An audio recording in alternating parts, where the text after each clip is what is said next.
Good morning. The United States Supreme Court has refused to hear the state of Pennsylvania's appeal of a state Supreme Court revocation of tax exemptions for religious publications, yet my morning newspapers were tax-free. What's up with that? We had a really great panel of guests scheduled for you this morning. They all canceled, so we dragged in John McIntire. And when I say dragged in, it kind of looks like that. But first, what's the United States Attorney General doing in town endorsing a discount store? We have to talk about this. This is Cullen on Cable.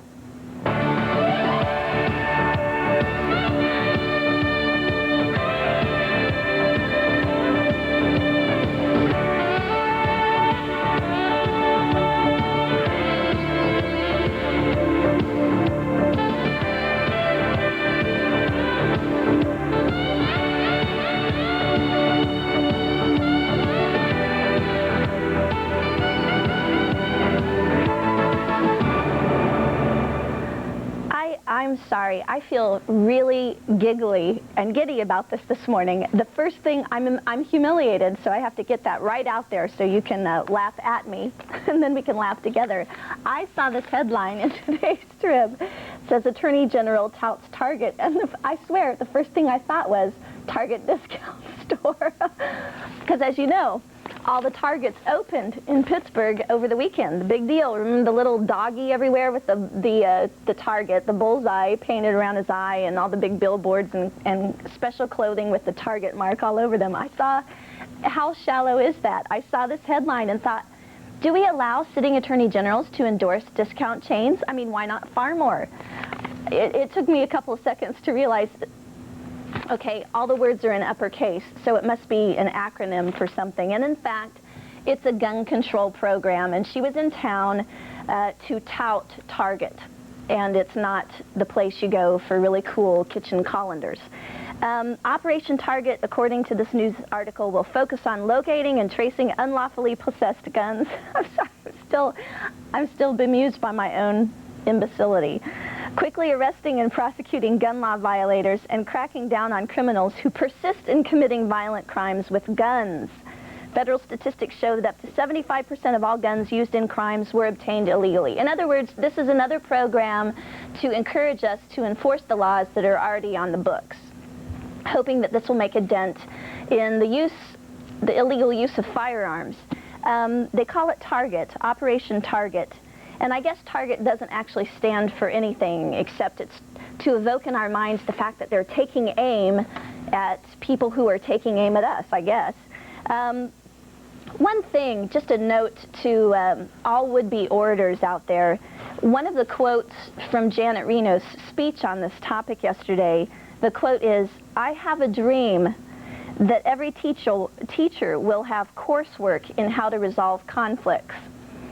And I think we should establish a moratorium on the use of the "I have a dream" phrase, especially when it's followed by something as wooden and leaden. Can it be both wood and lead at the same time? If something is oratorically dead in the water as "I have a dream that every teacher will have coursework in how to resolve conflicts." I mean, it's not exactly a stirring phrase, is it? Coursework in how to resolve conflicts. Yeah, we need them. Let's just say that and drop the "I have a dream" stuff. It can't dress up what ain't going nowhere. Anyway, the idea is enforce the laws against the illegal use of guns that are out there, crack down on people who violate these, and throw the book at them. Which is good. That's better than the people who get all their knickers in a bunch every time there's some horrible use of guns in American culture and say we need even more laws. We do need to enforce the laws that are already there, start with that, and then decide whether we need more gun control. But have you seen the recent Chris Rock comedy special? It was on HBO this summer. It was called Bigger, Blacker, Uncut, in which Chris Rock puts forward a very interesting theory. Consider this, that we don't need gun control, we need bullet control. Everybody can have a gun, just make sure that the bullets cost like $20,000 a piece. It's a great, I hope you hear it sometime, although if you had to bleep out all the bad words, that'd be like every other word. The idea is that if bullets cost that much, there would be no innocent bystanders. Nobody would waste any bullets. There'd be no drive-by shootings.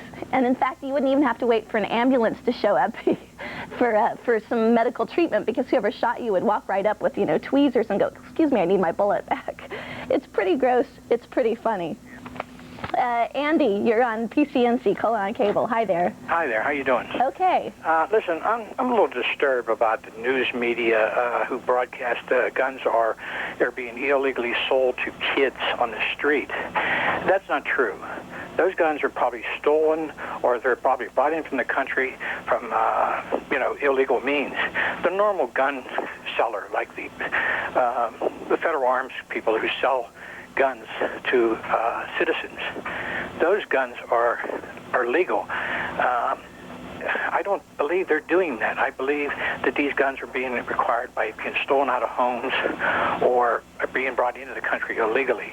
Well, most of I don't know if I'm understanding your point exactly. Let's make sure I do get it. But this article I was referring to said federal statistics show that up to 75% of all guns used in crimes are obtained illegally. That's correct. But so, do you feel like legal dealers of arms are being vilified? Yeah, I think that they're leaving that assumption to the public that guns are being sold illegally by legal means, and I don't think that's the case.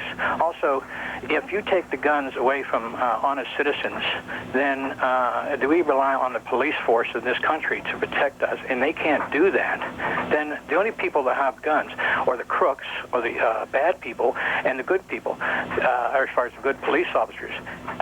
When you go into a church and a guy walks in, he's a little nuts in the head, he ends up shooting 10, 15 people, and you're one of those 10, 15 people or a member of your family. You know, or you go into a restaurant or anywhere, so you illegally carry a gun concealed. Well, okay, you had me until you started relating recent incidents like this, because it seems like the next logical step in your argument would be it would be good if the people in that church or the people in that restaurant were armed and could pull out their gun when someone walks in and starts firing. And well, I just see that as a recipe for mayhem. Well, let me ask you something. Okay. More mayhem. If you were in one of those churches or restaurants, yeah, and you were sitting at a table with your husband and your children, okay, and some people walked in with a automatic weapon or whatever, and decided they want to kill you and your family, what are you going to do about it? I wouldn't be able to do anything. That's right. But if your husband had a gun, or you had a gun, and you knew how to use it, you were trained to use it. I mean, you took a course on it. Yeah. You telling me that you wouldn't want to defend yourself and save your family's lives? I would want to. I know that I'm guessing right now I never will. And one of the things I hear this argument all the time. We're not covering any new territory, and I don't say that to be ugly. But one of the things I want to remind you of, and other people who really do think this is a solution, is that when the two students walked through Columbine High School shooting the place up, there was an armed guard who exchanged fire with them, and he didn't hit them, he didn't stop them, he didn't apparently even slow them down, and he was trained in the use of his weapons. So if you're asking whether Ruth Ann Baker, North Hills homemaker / freelance writer, is going to make a difference when somebody walks into the church with, you know, a semi-automatic, it's not going to happen.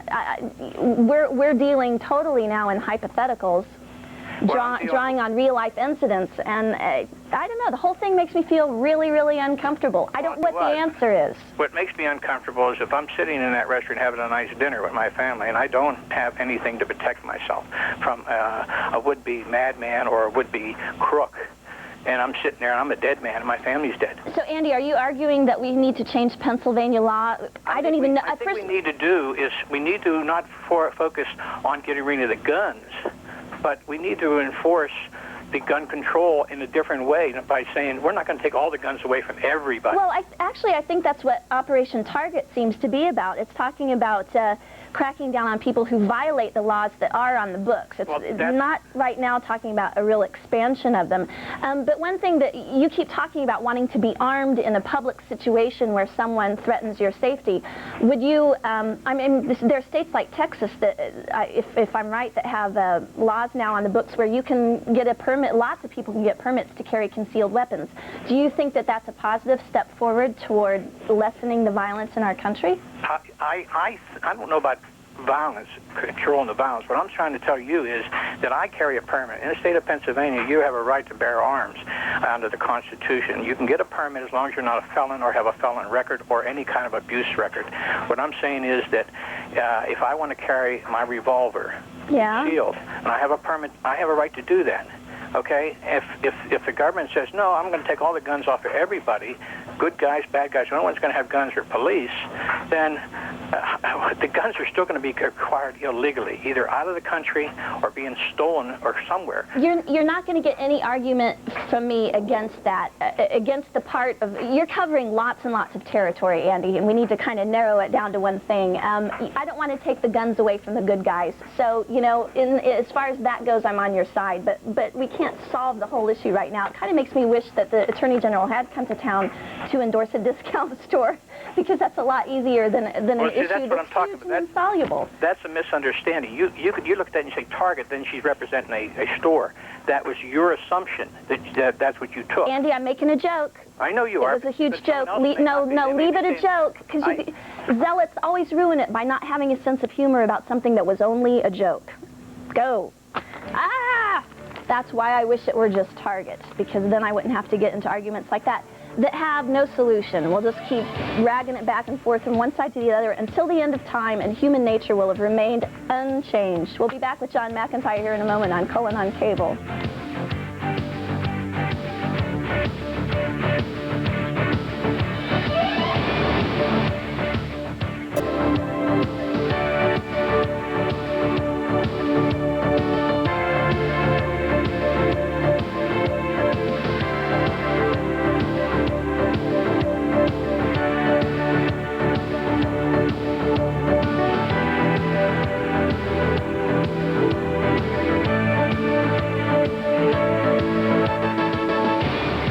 Really big deal planned for you this morning, where all of the presidential contenders that are out there for the race 2000, we're going to come and have like arm wrestling, and for some reason they all canceled on us.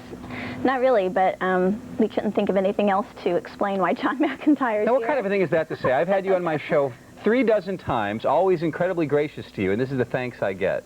I know. Little put-downs from the Good Witch of the North. Well, it was you or W. Did you sound like that immediately when you came out of the womb with the Good Witch of the North? Yeah, that's why they slapped me. To-to-to. I mean, did you instantly launch into that? I don't think I sound like that. Look at us on You the don't monitor. think you sound like that? This I'd like a is show of Sprocket. hands. Is this the Good Witch of the North or not? Show of hands. I'm whichever See, they all one agree the evil. with me. Do you know that I only last year ever saw that movie all the way through? The Wizard of Oz? Yeah. Because you were not allowed to watch movies as a small child, were you? Well, we weren't allowed to go to the movies. Of course, by the time I was a small child, that had been a movie for a very long time, because as you know, I'm incredibly young. Then your incredibly strict upbringing resulted in this wild current form of you, right? Because which has me in black turtleneck. We look like, you guys know that Saturday Night Live skit? Yeah. No, Sprockets. I don't really do a Mike Myers thing. Yeah. Oh, we look like mimes? You know, where he goes, who's that guy from Blue Velvet?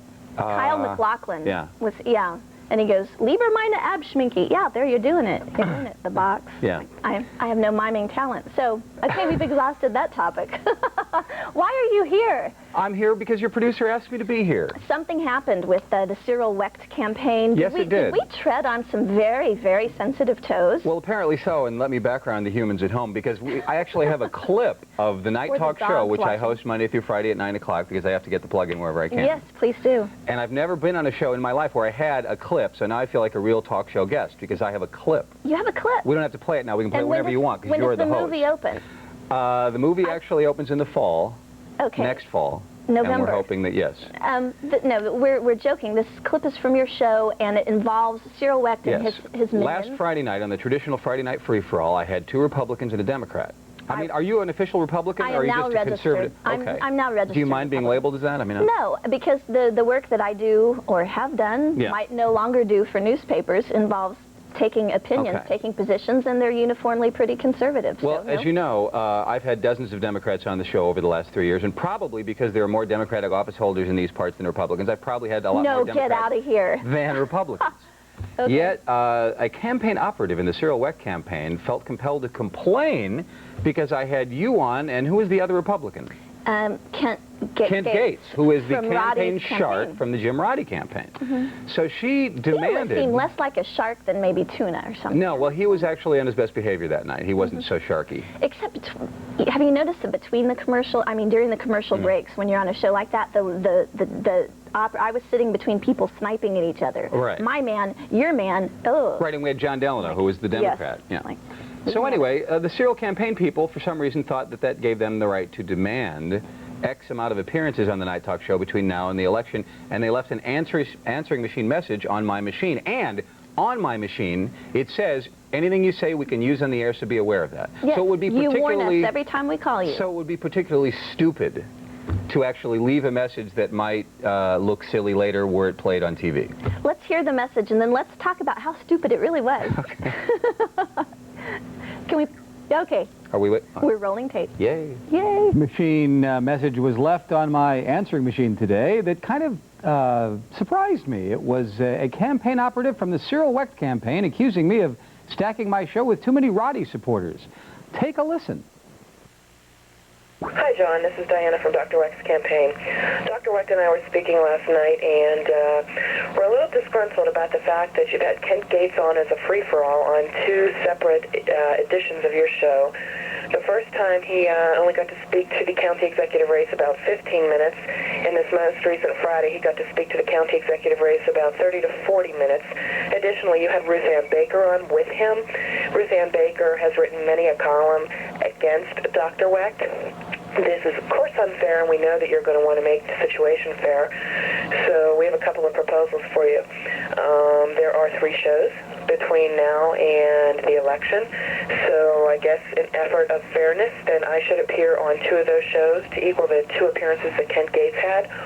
Or, since you had Kent Gates and Ruth Ann Baker on a show really bashing Dr. Wecht, then you could have Phil and myself on one show. So I guess there are 2 different options there that you want to go for. You can pick, obviously, it's your show, but again, Kent Gates has had 45 minutes of free airtime talking about the county executive race in Jim Roddy, and we've had none. And you also threw an additional person on who is very much a supporter of Jim Roddy's and not a supporter of Dr. Wecht, and she's had that in print. So we know that you want to make this fair because we know that you're, the good ally of Dr. Wecht, and we know that you're going to want to have a friendly relationship with him once he's county executive. Incidentally, we also know that the Roddy campaign's own poll from last week, taken early last week, shows them down with a 10-point deficit to us. And I did polling with their polling firm for the Clinton-Gore race in '92, and their firm was consistently 6 to 7 points behind all the public polls. So that 15-point lead is pretty much regular. So give me a call so that we can rectify this situation. Thanks and take care. Bye. Actually, I guess I do some mime work. I was didn't realize going to say, that, I actually. take back the mime slam. And that was very good counting on your fingers. I admired that. Did you? Yeah. So I want to follow along. My 4-year-old needs some help. Please, drop by. What is with that? I have absolutely no idea. I don't want to bore the viewers with these details of Inside Baseball, but we'd already had David Wecht on a while ago in order to compensate for the original Jim Roddy guy, Kent Gates' appearance. And I had called the campaign operative before all you guys were going to be on to tell her that Kent Gates, the Jim Roddy campaign shark, would be on, hence I'll definitely have one of your sharks on before the election. She apparently had forgotten this in space, that she claimed that Cyril had signed off on all of this. I haven't talked to anybody since we aired that. But I got to believe that even if Cyril did sign off on it, he is the victim of bad advice by the evil campaign operative. Just an opinion. Let's talk about that after the break, because I'm not so sure that that's the case. I'd love to explore the stupidity of this. Let's shall we? Y'all stay with us. I always make that mistake. I say to y'all, stay with us. There's more coming up on Cullen on Cable. Stop it. The official transportation provider of Cullen on Cable is Pittsburgh Limousine, the one clear choice in transportation.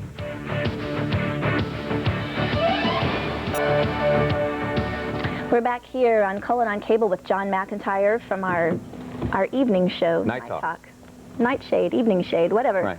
We've been talking about I find it very amusing, the amusing voice message that was left on your voicemail by the campaign manager for Cyril Wecht's campaign. Complaining that I've had too many Democrats, not enough Republicans on the show. And that I was one of the ones on the most recent show bashing Cyril Wecht. And have you, in fact, written many columns bashing Cyril Wecht, Ruth Ann Baker? Not bashing, tweaking, I think would be a more appropriate word. I mean, I can't believe that the campaign commercials against Cyril Wecht haven't used footage from the alien autopsy special that he appeared on Fox TV. There must be some... That would look like a cheap shot, though.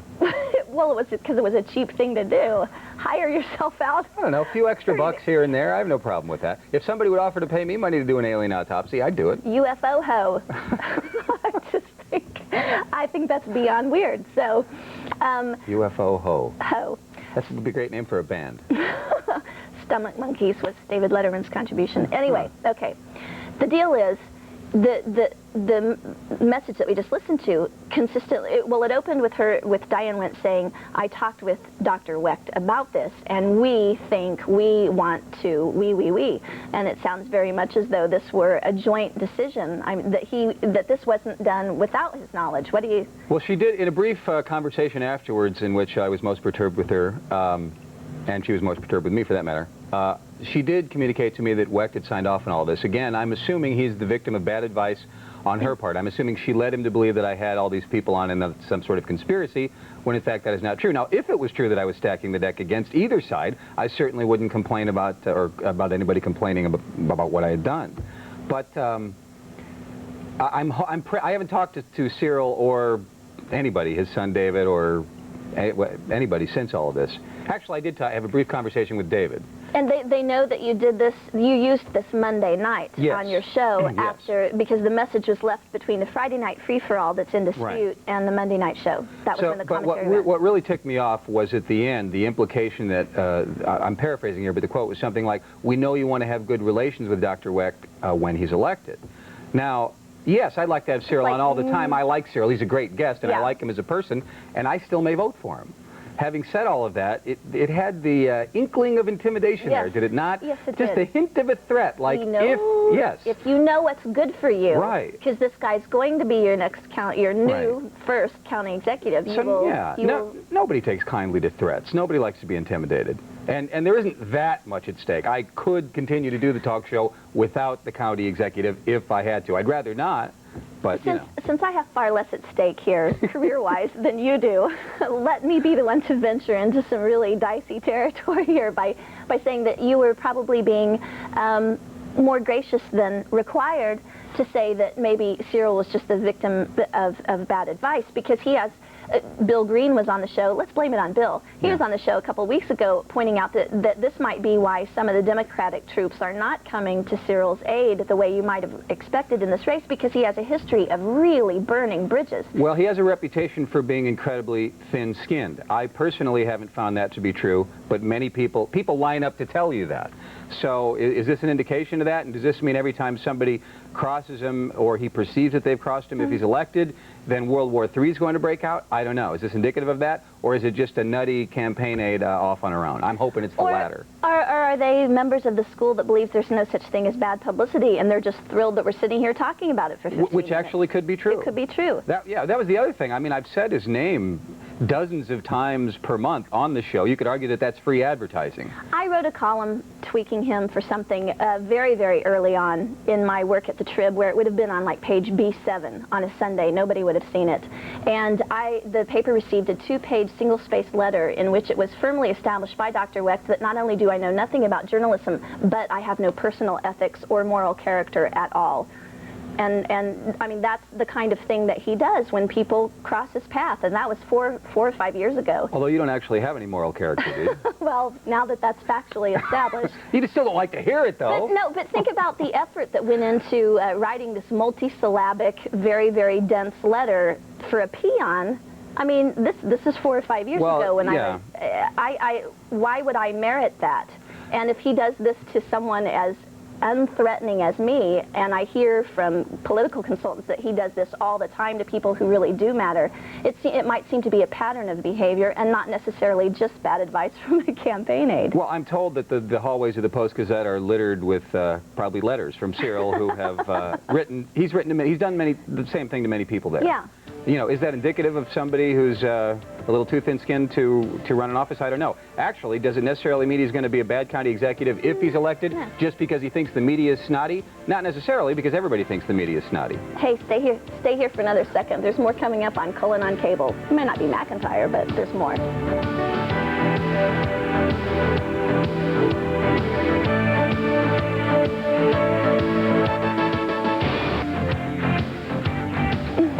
Ruth Ann Baker here sitting in for Lynn Cullen, and I'm joined by John McIntire, my erstwhile colleague. I'm having my morning latte. I think people... I feel like Kathy Lee Gifford here.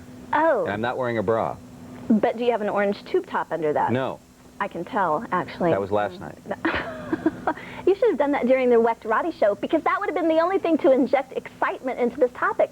That's how you threw it out to us, by the way, on Friday night. Nobody cares. We're getting a new form of government. It's our first time in history to elect a county executive and to radically overhaul how we do business here in Allegheny County, and nobody gives a rip. But you know, every time you say that we're getting a new form of government, I think to the human beings out there, it's just a new, it's trading in 3 boneheads for 1 bonehead. They're not particularly excited about the fact that it's a new form of government. Well, but you just made the point before we went to break that we wouldn't be getting a bonehead. Whichever guy gets elected, well, right. It's going to be a big step up from the sort of Tweedledee Tweedledum thing we got going on here. Yeah, 3 Stooges, yeah. Is it? Mulder and Curly. Yeah. I don't know necessarily. Men always I just mean because there's 3 Tweedledummers, so you have to. See, I think among the 3 commissioners, you've got about 1 3/4 actual commissioner there. Some of them aren't like I just had Cranmer on the other night. I feel guilty about bashing. Bashing him now since I just had him on and was nice to him. Well, each time... Media people are so phony. They're such backstabbers. You are. I'm one. I'm not going to include myself in... No, it's true, because when you meet these people, you got to a fundraiser or some public event where they're there being a human being, they're human beings, and you feel a little bit uncomfortable that when you're not with them, you're making money making fun of them. But the producer came out here, he's panicking. He says if you want to talk about something other than politics, you can call in as well. Yeah, because nobody cares about the West. We have to say Roddy's name at least once. Say it all you want. See, this was an evil, devious plot from the Wecht people to get us to say Cyril Wecht's name like 1,000. Like, not everybody in the country already knows his name from watching Geraldo every night. But yeah, so Wilt Chamberlain is dead.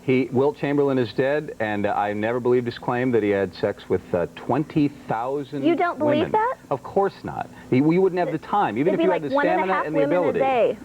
And plus, it would definitely mean that the name Wilt was the wrong one, wherever Mom decided that.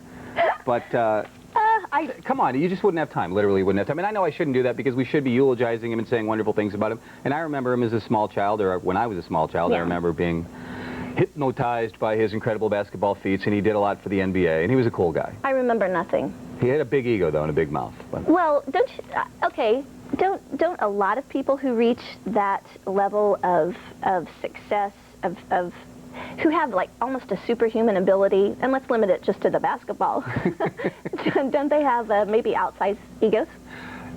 In a way, you could argue, how could they help but not? I mean, if you literally have abilities, and he did at 7'1", there were few, if any, other 7-footers in the NBA at that time.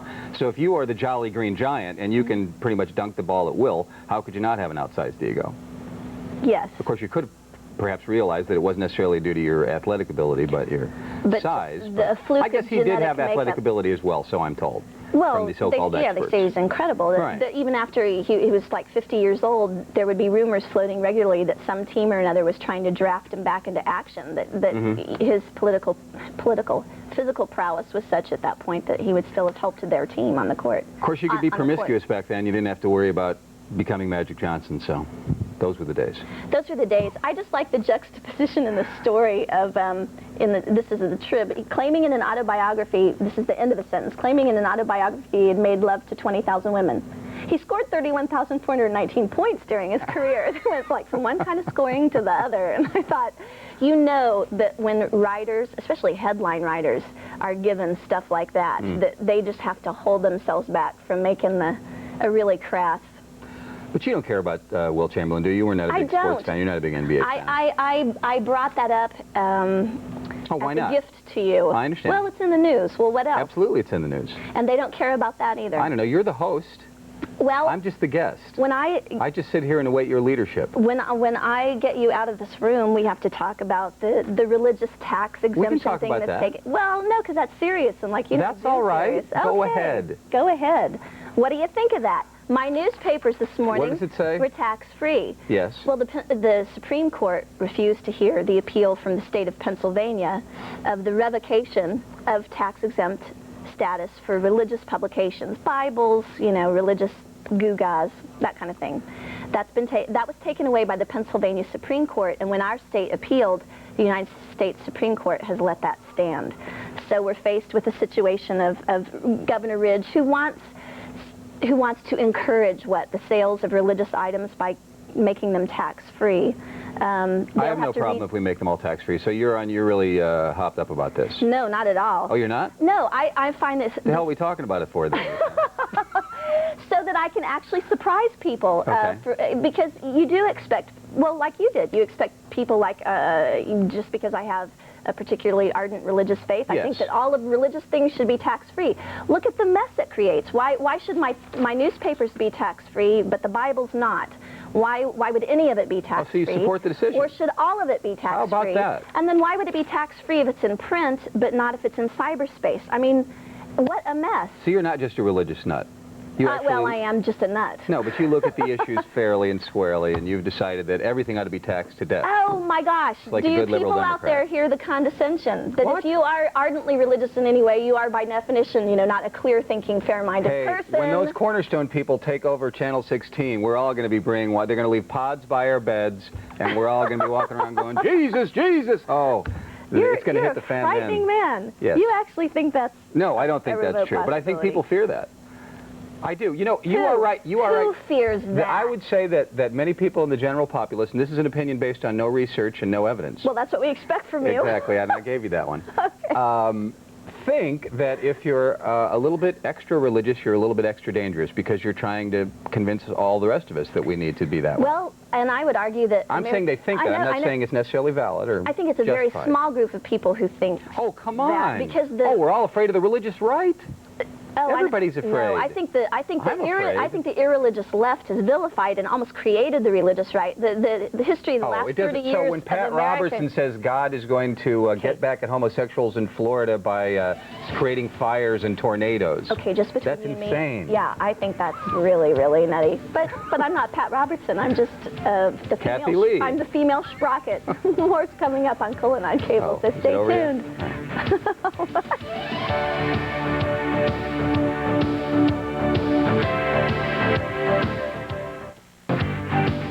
We got a big problem here. McIntire won't leave. John McIntire's still with us from Night Talk. We can get rid of the guy. I was like, no, he's making my morning easy. Look at, I just can't get over the whole sprockets thing happening. But I've got to get over it and move on.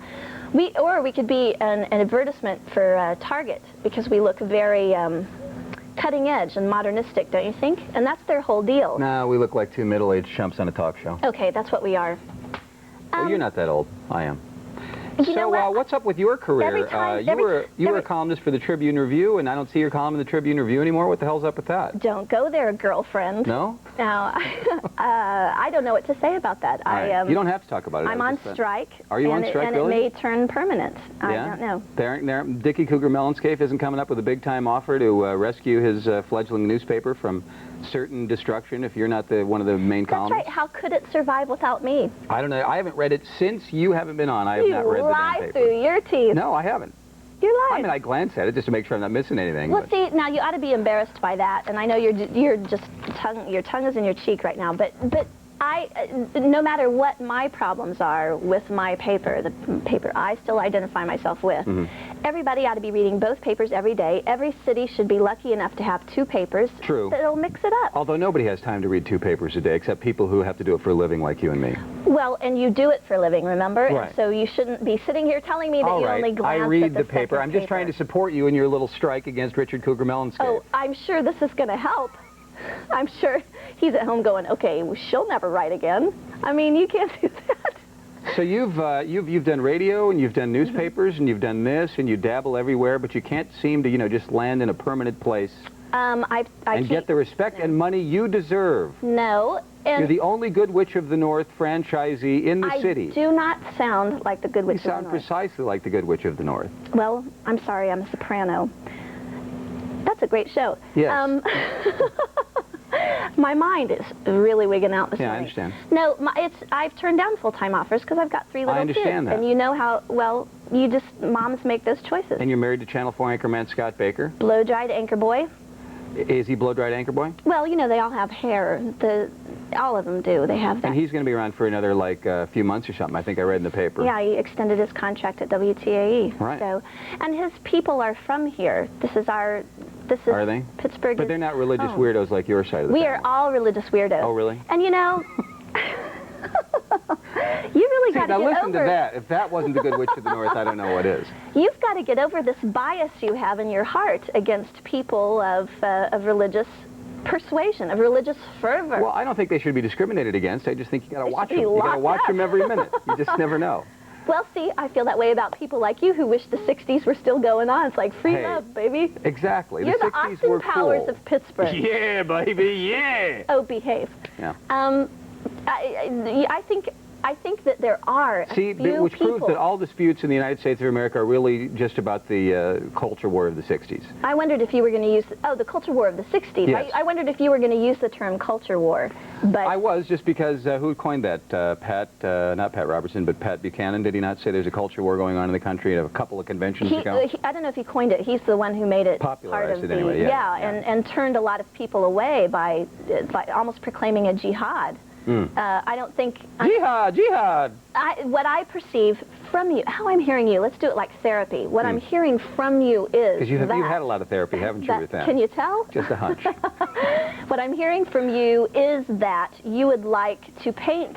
I feel that from you a lot, that you would like to paint everybody as being sort of Pat Robertson lunatic on these kinds of points. The fact that Pat Robertson has achieved such a prominent position in the United States of American society, and the fact that he actually says things like God is going to take revenge against homosexuals by starting fires and making sure tornadoes beat up on Florida, scares the living daylights out of me. Yet he is still perceived as some sort of credible human. To me, the instant he said that, he should be dismissed as an idiot and never heard from again. But he's still the head of the, whatever it is. What is it? Is it the Christian Coalition or... No, well, yeah, he stepped back in, didn't he? Okay, and he's still hosting that 700 Club. That was the worst program on television. And he has the university out there and everything. It's like Oral Roberts did a few years ago when You mean when he said God was going to call him home if we didn't contribute umpteen $1 million to save enterprise. Yeah. But I'm sure that for a lot of reasonable people, that is the moment where they kind of start looking askance at someone like that.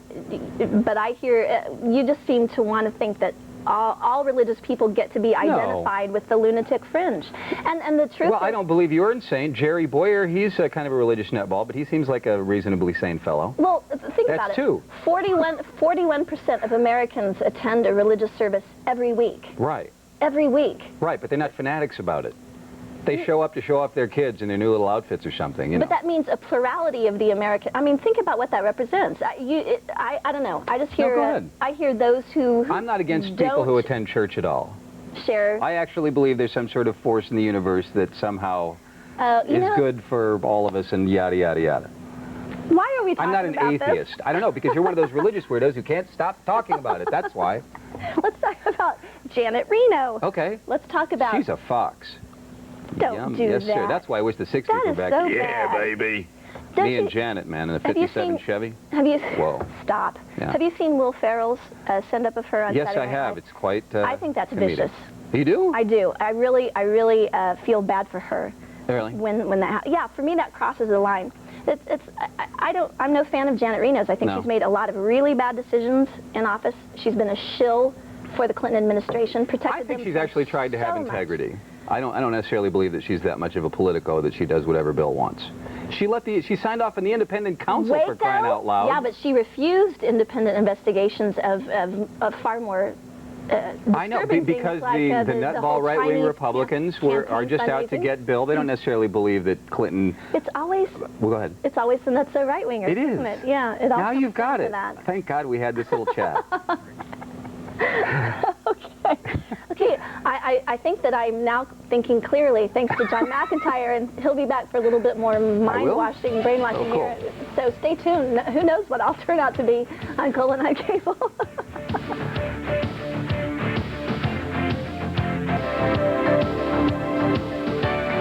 We're here, and we decided things were going so swimmingly with John McIntire that he's still with us. Why do you keep trying to kick me out? Why do you keep trying to make me go away? I think it's too much black.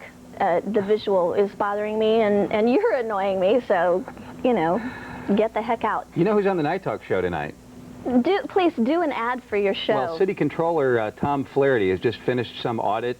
It said something about why they screwed up the snow removal last year. And I think, you know, they took thousands of dollars in taxpayers' money and a team of experts to determine that they screwed it up because there weren't enough people cleaning up the snow when there should have been. It was that math about lots of snow, not enough workers, block streets. Yes. How much did that But they have cost? an audit to prove it now. I don't know. But I mean, somebody should audit it. And I've actually only invited him on the show. I haven't heard from him. I just think he wants to do it. So I think he'll be there. That should be a real zippy hour, honey. No, it's not the whole hour. Good Witch of the North. Then Alan Cox from the X, 105.9. I moderated a panel discussion on radio the other day. And the theme of it was, has radio gone too far? Is it over the edge? Howard Stern, Hansberger was there. All the huge people. Hans was the hugest of the huge people.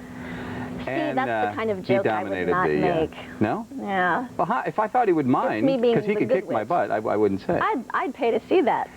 And really, that's a thought. Well, we're real hurting for ratings. I'm just going to have Hans kick my butt in the air. Anyway, Alan Cox, the afternoon personality from the X, will discuss whether or not radio's gone over the edge, where it's going, whether Stern is the future, he was an aberration. That's tonight at 9 o'clock on PCNC. Well, I would ask you your opinions about that, but I'll let you instead save them for this evening because I don't care. Oh, all right. Okay. Is Howard Stern over the edge? I really, believe it or not, even though I'm constantly Mr. Occasionally at any rate, sexual innuendo double entendre boy, I do watch his show sometimes flipping by on the E! channel at night. I'm sick of lesbians, too many lesbians. I'm sick of show me your breasts. Yeah. Because, as they've always said about X-rated movies, the first 5 minutes are like, hey, ho, there's something you don't see every day, Chauncey. And then it's like, whatever. So I'm bored with him. I'm bored with Howard. Yeah. I would actually rather, if he didn't obsess on sex all the time and made fun of celebrities and made fun of politicians, then I think he'd be pretty good. Just a personal opinion, just a not... Actually, I agree, the little that I've listened to his show, and I remember listening to him when he was only in Washington, D.C., almost 20 years ago. I mean, a long, long time ago. When he sticks to anything besides pornographic stuff. Right. He's incredibly funny and a really smart guy. Wasn't in Washington, D.C., have you ever seen the movie, the Howard Stern movie, the name of it escapes me now? All right, so do you remember when he was railing against Pig Vomit, the nickname he'd used for his boss, Pig Vomit? Wasn't that in D.C.? I think that wasn't... Oh, wasn't that in D.C.? No, I think it was in D.C. I'm not... It's been...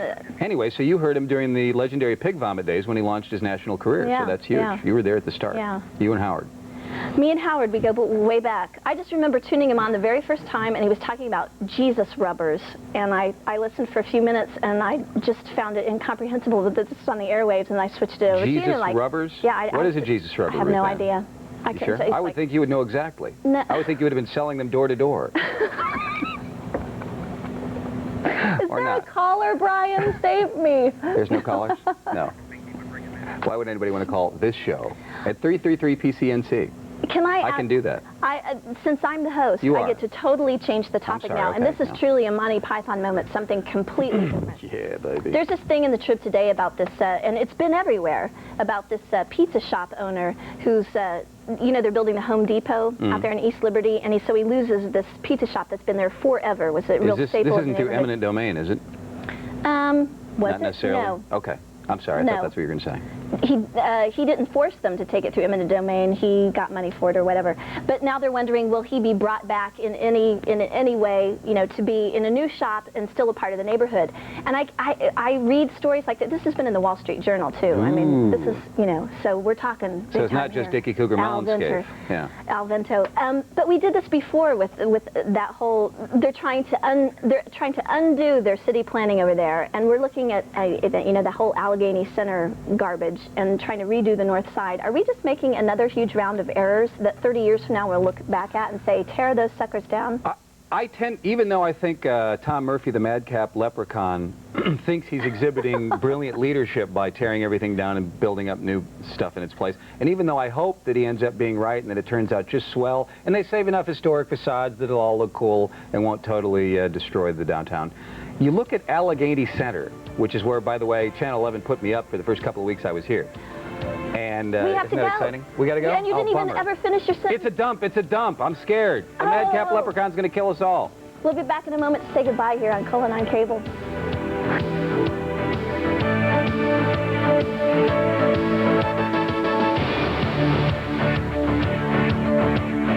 Friends or Wasteland or Mr. Rogers' Neighborhood, you've seen the art of Pittsburgh or Burton Morris. He'll be here tomorrow with some cool pop art. Also, editor-in-chief of the Harvard Medical School Family Health Guy, Dr. Anthony Komaroff, and we'll talk to people from Crime Prevention Association of Western PA on how to keep you out of the crime statistics. So and Toto too. Tune us in tomorrow. It's Cullen on Cable Toto too. Come on, say and Toto too.